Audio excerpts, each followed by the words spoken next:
নমস্কার, news বার্তাবন studio থেকে আমি সঞ্জন কুমার প্রকাশিত। আজকের প্রতিবেদনে দেশ ও বিদেশের কিছু বিশেষ খবর আপনাদের কাছে পৌঁছে দেওয়ার চেষ্টা করছি। বিদেশমন্ত্রী এস জয়শঙ্করের উপর হামলার চেষ্টা লন্ডনে এবং ভারতের জাতীয় পতাকা ছেড়ার পিছনে কাহারা। ভারতের বিশেষজ্ঞ একাংশদের মতে ভিভিআইপি নিরাপত্তার ক্ষেত্রে লন্ডন পুলিশের ভূমিকা নিয়ে প্রশ্ন উঠছে। এএনআই রিপোর্ট মতে খালিস্তানি পন্থীদের ভূমিকাই কাজ করছে। ভারত বিরোধী স্লোগান এবং পতাকা ছেড়ার ঘটনা সামনে এসেছে। ব্রিটেনে সফরকালে এস জয়শঙ্কর মহাশয় কাশ্মীর সমস্যার সমাধান প্রসঙ্গ তুলে ধরেছেন। একমাত্র পাক অধিকৃত কাশ্মীর ভারতের অন্তর্ভুক্ত হলেই উভয় দেশের সমস্যা চিরতরে মিটে যাবে।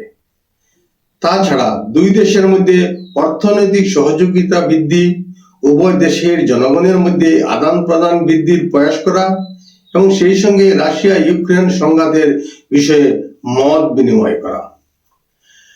পশ্চিমবঙ্গের মুখ্যমন্ত্রী মমতা বন্দ্যোপাধ্যায় আগামী 27 মার্চ লন্ডনের অক্সফোর্ড বিশ্ববিদ্যালয়ে ভাষণ দিতে যাচ্ছেন। বিশেষ করে সামাজিক উন্নয়ন এবং শিশু ও নারী ক্ষমতায়নের উপর বক্তব্য রাখবেন।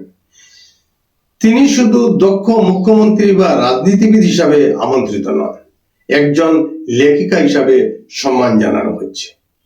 মুখ্যমন্ত্রী মমতা বন্দ্যোপাধ্যায় রাজ্যের জনগণের স্বাস্থ্য, শিক্ষা, গ্রামীণ অঞ্চলের সার্বিক উন্নয়ন সহ মহিলাদের ক্ষমতায়নের ব্যাপারে উন্নয়নমূলক সামাজিক কর্মসূচি নিয়ে বিশেষভাবে কাজ করে চলেছেন। চীন প্রতিরক্ষা খাতে 7.2% ব্যয় বৃদ্ধির কথা ঘোষণা করেছে 2025 এবং 2026 অর্থবর্ষে, অর্থাৎ সামরিক খাতে ভারতীয় মুদ্রায় 21,30,000 কোটি খরচ করবে।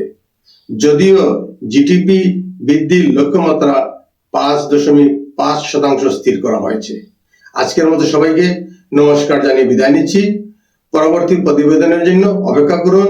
আমার ভালো লাগলে লাইক, শেয়ার এবং সাবস্ক্রাইব করতে ভুলবেন না। সবাইকে শুভরাত্রি জানিয়ে বিদায় নিচ্ছি। নমস্কার।